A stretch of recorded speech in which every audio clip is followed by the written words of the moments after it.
It wasn't raining, but the air was thick with dampness, so thick it felt like you could cut it with a knife. The sky over Madison was heavy, the color of wet asphalt, as if threatening to collapse onto the city. Alice West stood in her bakery, listening to the silence broken only by the slow ticking of the old clock on the wall. But the silence that evening was different, nervous, unsettling. The kind that makes you look over your shoulder, even when you know there's nothing behind you. She glanced at her hand clutching the phone and reread the message that had arrived a few hours earlier. On my way, we'll be late tonight. Leo, his name flashed through her mind, evoking mixed feelings. Her stepson, whom she hadn't seen in 3 years, was returning home. Without explanations, without details, just this brief message that seemed more than just text, the beginning of something bigger she couldn't yet understand. Alice tossed the phone onto the counter and picked up a cup of already cold coffee. Through the bakery window, she could see the deserted sidewalk lined with bare trees. Autumn always brought shadows of the past, but this time they seemed too real. It was at that moment she noticed the headlights of a car cutting silhouettes out of the darkness. The sound of the engine shattered the silence. Alice didn't move, even as the car stopped right in front of her bakery. She knew it was him. The car door opened, and Leo appeared on the threshold. His silhouette reminded her of someone else, someone who had left her life long ago. He was tall, with sharp features and a confidence that only grew stronger with the years. Leo approached the door but didn't rush to enter, as if checking to see if she had noticed him. Alice felt a chill run down her spine. Outwardly, he looked calm, but there was something in his gaze that made her feel strangely vulnerable, as if he knew something she didn't. When he entered, the sound of the doorbell jolted her nerves, making her jump. He stopped at the threshold and looked at her. His eyes lingered a little longer than they should have on her face. Alice felt her breath catch. This wasn't just a look, it was an examination. "You've changed," he finally said. His voice was low, calm, but with a hidden tension that made her doubt every word he said. "You too," Alice replied, trying not to let her voice tremble. Leo took a step forward but didn't sit down. He stood in front of her, as if waiting for something. It was a strange, heavy pause that seemed to fill all the space between them. "You knew I'd be back," he said softly, looking her straight in the eyes. Alice didn't know what to say. His words sounded like a challenge, but to what exactly she didn't understand. "Why are you here?" she finally asked to break the silence. "You know why," Leo replied, and there was a barely perceptible smirk in his tone. At that moment, the clock on the wall struck 9. The sound was loud, almost frightening. Leo didn't look away, and Alice realized her heart was beating faster than it should. There was something about his presence that threw her off balance. "Did you miss me?" he asked, and his words sounded too simple, but there was an undertone she couldn't ignore. She wanted to answer, but instead she just looked up at him. Leo looked at her, and at that moment she felt like everything he wanted to say had already been said in his gaze. Alice's house was enveloped in the evening silence. The kitchen was bathed in the soft light of a lamp, barely coping with the thick shadows in the corners of the room. Leo stood by the counter, holding a cup of hot tea. His presence, so real and tangible, disrupted the usual order of her life. Alice felt the tension permeating the air between them. She stood by the stove, mechanically stirring the sauce, but her attention was far from the pot. Leo didn't say a word, just watched her, and his gaze was too direct, too intense, as if he wanted to read something in her face. "You cook just like you used to," he finally said, breaking the silence. His voice was deep, with a hint of something hard to grasp. Memories, nostalgia, or something more. Alice looked up at him, trying to stay calm. "That's all I have left from those times," she replied, trying to sound indifferent, but she heard the tremor in her own voice. Leo smiled slightly, and that smile, though fleeting, made her heart skip a beat. She turned away to hide her embarrassment, but she felt his gaze still burning into her back. "Where are your glasses?" he suddenly asked. "In the top cabinet," she automatically replied, not distracted from cooking. She heard him open the cabinet door, but the next moment, a dull thud made her turn around quickly. "Damn!" he cursed, holding his hand. "Are you okay?" Alice approached him faster than she could think. Her hand instinctively reached for his. "I'm fine. Just caught the door," he said, but he didn't pull away. Their hands touched. It was a moment, but it lasted longer than it should have. Alice felt the warmth of his skin and a faint electric sensation. She wanted to pull her hand away but couldn't. "You've always been so clumsy." She tried to lighten the mood, smiling. Leo didn't respond. His gaze dropped to her hand, which was still on his. He looked up at her, and their eyes met. The silence between them became too loud. Alice felt the tension filling the space, making her step back. But Leo took a step forward, not allowing her to escape this strange closeness. "Do you always react like this when someone is nearby?" he asked softly, with a barely noticeable smirk. Alice felt her cheeks flush. Her voice seemed to disappear. She wanted to say something but couldn't find the words. "Maybe you're just a little tense," he added, leaning his hand on the table. Alice turned away to regain control of herself. I'm just tired. Let's not turn this into an interrogation, okay?" "Of course," he replied with the same light smirk, but his gaze continued to haunt her. She felt cornered, but it wasn't Leo who was her enemy. It was her own thoughts, her own emotions.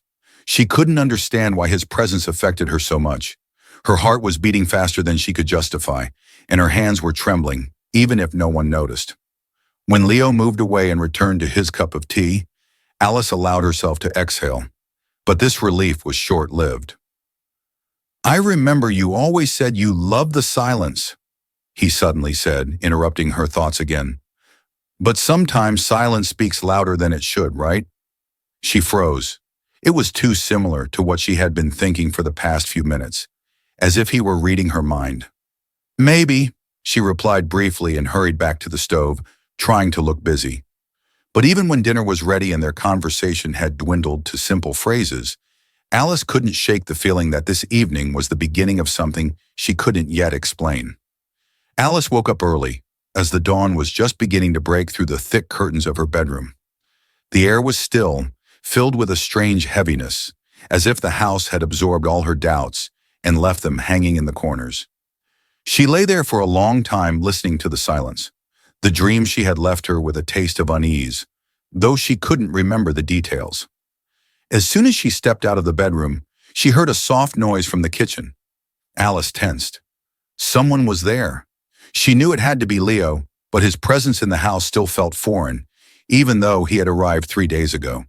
She entered the kitchen to find him standing by the window, completely lost in thought. The sun's rays fell on his face, highlighting his sharp features and making his appearance almost ethereal. Leo looked too still, as if a storm was raging inside him that he was desperately trying to contain. "Do you always get up this early?" she asked, breaking his silence. Leo turned around, and in his gaze she noticed something that made her wary. It wasn't just fatigue, there was more. Something he obviously didn't want to talk about. "Don't you?" he replied with a slight smirk. His voice was soft, but there was a note of challenge in it that she couldn't ignore. Alice approached the coffee maker, trying to ignore his intense gaze. Her hands moved mechanically, but her thoughts were racing. She felt like Leo was deliberately creating this aura of unapproachability around himself, and it angered her because she couldn't understand why. "Are you looking for something?" she asked, trying to sound casual. "Maybe," he replied, not taking his eyes off her. "Or maybe I've already found it." Alice froze. His words sounded too meaningful. She turned to him, trying to look calm, but a wave of anxiety washed over her. "What do you mean by that?" she asked, trying to catch him off guard. Leo didn't answer right away. Instead, he took a few steps to the table, picked up the mug with the remains of his coffee, and sat down. His movements were smooth, confident, but there was a hidden tension in them. "What do you want to hear?" he finally said, looking at her with a slight smirk. Alice felt a surge of irritation mixed with curiosity. Leo always spoke as if he were testing her. Every word of his seemed half joke, half truth. "I want to hear why you're here," she said, moving from playfulness to directness. "And no more games. You haven't shown up in 3 years." "Why now?" Leo tilted his head slightly, as if considering whether to answer. Then his gaze became more serious. "Because it's time. Because I had to." His words sounded like a confession, but without specifics, which only confused Alice more. She felt the tension building inside her. Everything he said was like a puzzle, pieces that didn't fit together. As Alice turned to grab a plate of bread, her elbow knocked over Leo's mug. The mug slipped off the table, but he caught it just before it hit the floor. Their hands collided, and for a moment, everything froze. Alice felt the warmth of his palm and a strange electric sensation running through her skin. It was wrong, absolutely, but she couldn't ignore the feeling that caught her off guard. "Careful," Leo said softly, not removing his hand. His voice sounded as if he knew this accident was more than just an accident. Alice quickly pulled her hand away, as if burned. She felt herself blushing, but tried to look calm. "You need to stop standing in doorways if you don't want to get knocked over again," she said, trying to joke. Leo smiled slightly, but there was something else in his gaze. Something she couldn't name. Her heart was beating faster than it should, but she turned away so he wouldn't notice. "I'm going into town. I need to take care of some things," he suddenly said. His tone was neutral again, as if nothing had happened. Alice nodded, not even trying to stop him. She needed solitude to sort out her thoughts. When the door closed behind him, she exhaled, as if she had just emerged from a battle. But even after he left, his presence still lingered in the air. Alice couldn't shake the feeling that he had brought with him, not just himself, but something more, something that still needed to be uncovered. The night was quiet and almost still. A light rain fell outside, leaving shiny drops on the glass, as if nature itself decided not to interfere with what was about to happen. Alice sat on the couch in the living room, hugging her knees, and looked at the TV screen where a movie she had long wanted to watch was playing, but it was just background noise. There were too many thoughts in her head, and they all revolved around one person: Leo. He had returned a few hours ago, smelling of cool air and rain. Now he was upstairs in his room. Alice knew this, but every rustle or soft footstep made her tense, as if her body was anticipating something. She was almost ready to get up and go to bed when she heard him coming down the stairs. When he entered the room, the space seemed to fill with his presence. Leo was wearing a black t-shirt and loose pants, but there was something intimate, almost domestic about it that made her heart beat faster. "Still not asleep?" he asked, stopping in the doorway. Alice shrugged, trying to look casual. "Just can't fall asleep." Leo came closer and sat down on the couch next to her. Their hands almost touched, but not quite. Alice felt her body tense. She was afraid he would notice, but Leo seemed not to say anything. "This movie is boring," he said, glancing at the screen. "Are you really watching it?" "No," Alice honestly replied. And again, there was silence. But this silence was charged, like the air before a storm. Alice felt it pressing on her, making it hard to breathe. Leo looked at her, and his gaze was too direct, too deep. "You're tense," he said softly. Alice shivered. "What?" "I said you're tense," he repeated, and there was no mockery in his voice, only gentleness. She wanted to object, but his hand suddenly rested lightly on hers.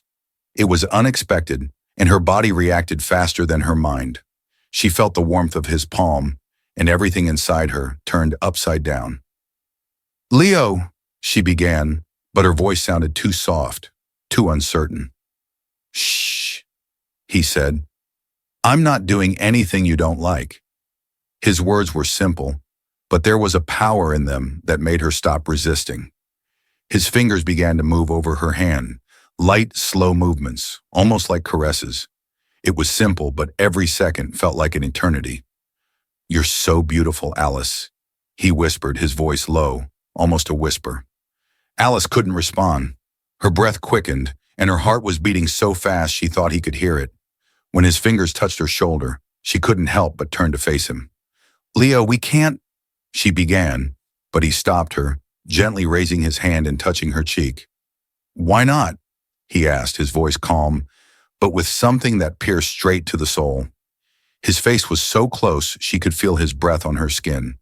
When he leaned in and their lips met, it was like an explosion they both had been trying to avoid but was inevitable. His kiss was soft at first, gentle, almost exploratory. Alice felt her body relax, felt the warmth spread across her skin. Then it became deeper, more insistent. His hands slid down, wrapping around her waist, and she felt her resistance melting away. Her fingers instinctively reached for his hair, and she pulled him closer. She could no longer think, only feel. His lips, his touch, his whisper. It was all that existed at that moment. "You have no idea how long I've been waiting for this," he whispered, his voice hoarse with emotion. Alice closed her eyes, allowing this moment to consume her completely. But deep down, a feeling of fear emerged. She knew this moment would change everything. When their kiss ended, they both sat in silence, breathing heavily. Leo looked at her, and in his eyes she saw a mix of triumph and tenderness. "Alice," he began, but she raised her hand to stop him. "Not now," she whispered. She stood up, feeling her legs tremble. She couldn't stay here any longer, couldn't allow herself to get lost in this moment any deeper. The living room seemed to freeze in time. Alice sat on the edge of the couch, trying to breathe evenly, but waves of conflicting emotions washed over her. What had just happened between them was so powerful that she couldn't find the strength to look at Leo. He sat across from her, outwardly calm, but his eyes betrayed the intensity he couldn't hide. She stood up, her hands trembling as she smoothed her dress. Her voice was soft, almost apologetic. I need to go." She took a step toward the stairs, but felt his hand grab her wrist. It was unexpected and insistent, but not rough. His touch was warm, burning, like a reminder of what she was trying to forget. "Alice?" His voice was low and deep, almost a whisper, but it held a power that made her freeze. She turned around, her gaze met his, and everything she wanted to say vanished from her mind. Leo looked at her as if she were the only thing that mattered. "Don't go," he continued, standing up from the couch and coming closer. His words were simple, but they penetrated deep, as if breaking down the last barrier she was trying to maintain. Alice opened her mouth to object, but he pulled her closer, his arms wrapping around her waist, as if he were afraid she would disappear.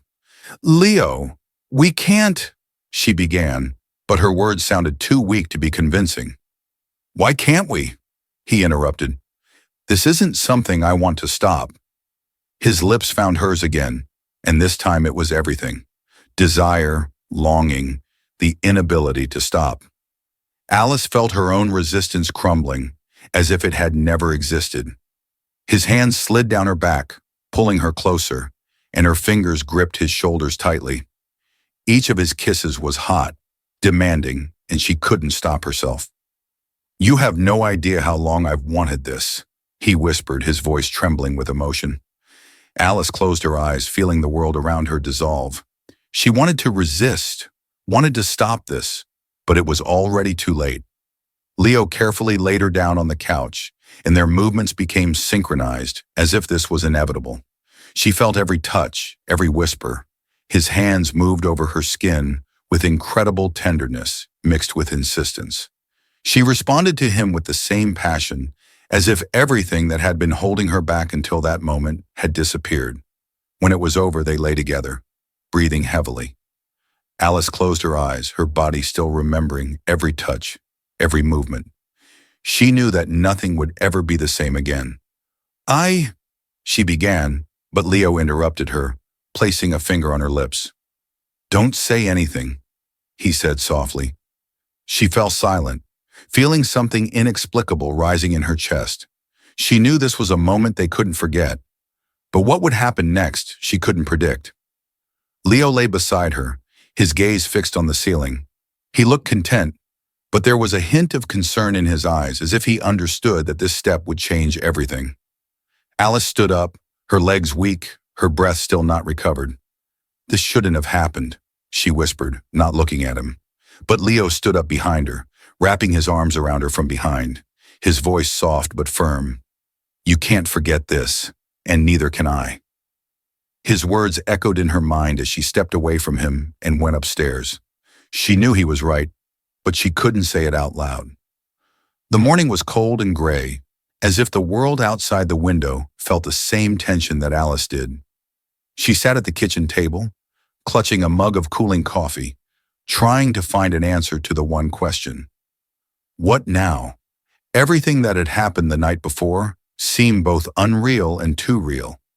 She could feel his touches, hear the whisper of his voice in her head, and it kept her from thinking clearly. But more than anything, she was bothered by the fact that she wanted it to happen again. Leo entered the kitchen quietly, as if trying not to disturb her thoughts. He looked fresh, composed, but his eyes betrayed that he had been thinking about what had happened just as much as she had. "Good morning," he said, and his voice sounded almost uncertain. Alice looked up. Their eyes met, and in that gaze was everything: confusion, guilt, desire, fear. "Morning," she replied, but her voice was too weak to sound convincing. Leo sat down across from her, and the silence between them filled the room again. This silence was not the kind that calms, but the kind that presses, making you feel every heartbeat. "I know what you're thinking," he finally said. His tone was soft but firm. Alice sighed. "Do you? Then tell me what I'm thinking." Leo smiled slightly, but it was a sad smile. "You think all of this is a mistake?" Alice was silent. She had been trying to convince herself of that, but with each passing minute, it seemed harder to believe. "Maybe it is," she finally said, looking into her cup. "But I can't shake the feeling that all of this is wrong." Leo leaned in closer, his voice dropping lower, almost to a whisper. "The only thing wrong is that you're punishing yourself for it." Her heart skipped a beat. Those words hit right on target. She looked up at him and saw not just confidence in his eyes, but sincerity. "Do you think it's that simple?" she asked, her voice trembling. "Do you think we can just live with this?" Leo leaned back in his chair, looking at her with that calm confidence that always infuriated her. "I don't know, but I know one thing. I don't regret it." Alice froze. His words echoed in her mind. He didn't regret it. And what about her? After breakfast, Leo left to take care of some business, leaving Alice alone. She wandered through the house like a ghost, lost in her thoughts. Everything around her seemed different, even the familiar things she saw every day. She stopped by the window, watching passers-by. In her head, she heard his voice, his words, his touches. She tried to convince herself that it was a one-time mistake, but deep down, she knew it was more. Later, she found a letter on her pillow. His handwriting was neat, almost perfect. "Alice, I don't know what you'll decide, but I know that I can't just walk away as if nothing happened. This is too important to me. If you say you want to forget everything, I'll leave and never bother you again. But if you decide you want to try, I'll be waiting. Leo." Her hands trembled as she finished reading. She knew this moment would be a turning point in her life. She could either try to go back to what was before, or open the door to the unknown. She stepped out of the house, feeling the wind chill her skin, but inside the warmth of his words still lingered. She knew that now it was up to her to decide what would happen next.